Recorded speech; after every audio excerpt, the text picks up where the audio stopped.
Kaya basta ang awkward. Ewan ko na awkward ako kay Kuya Ranty na. Bakit? Alam mo ba, pag nakikita niya ako, inaasar niya ako. As Wala in, paparinig siya talaga. Wala lang yun magawa. Sabi niya, sweet naman ang dalawa. Pagdadaan talaga ako, sinasabi niya yun, halatang halata. Sabihin mo kaya, pakik ko ba? Huwag naman matanda. Tinuruan mo pa ako. So, mas nakakatanda eh. Kasi minsan hindi nakakatuwa. Sinasabi niya. Alam mo, halatang Siyempre, alam naman niyang mag-best friend kami ni Joshua dati. Tapos, di ba, kung ikaw, best friend kayo for 1 month, tapos, 2 days may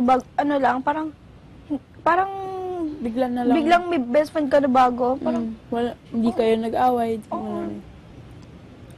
Narangilig niya pa mga kasalaki. Umpog. Nagsisharean sila ng kuto. Ha? Nagsisharean sila ng kuto sa labas. Anong share? Nagsishare. Ulo niya magkadikit.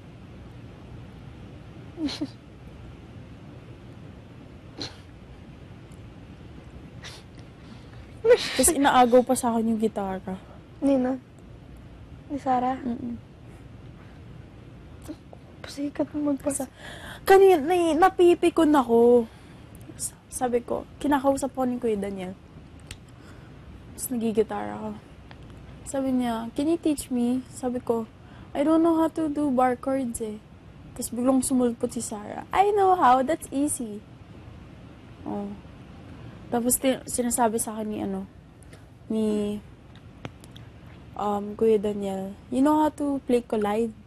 Tapos yung isa naman, I know.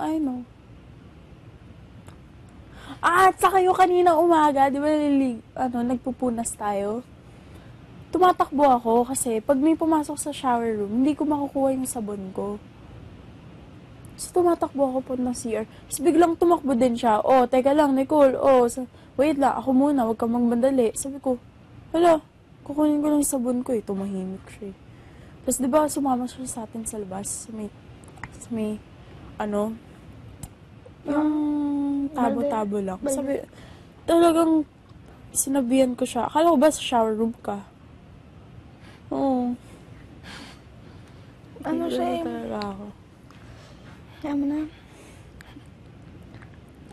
Siya, gusto niya yung siya yung laging magaling. Ganun.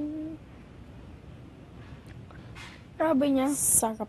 Tapos, pag after ko maligo, nagme-makeup siya, nakita ko. Sabi niya, grabe ang haggard ko.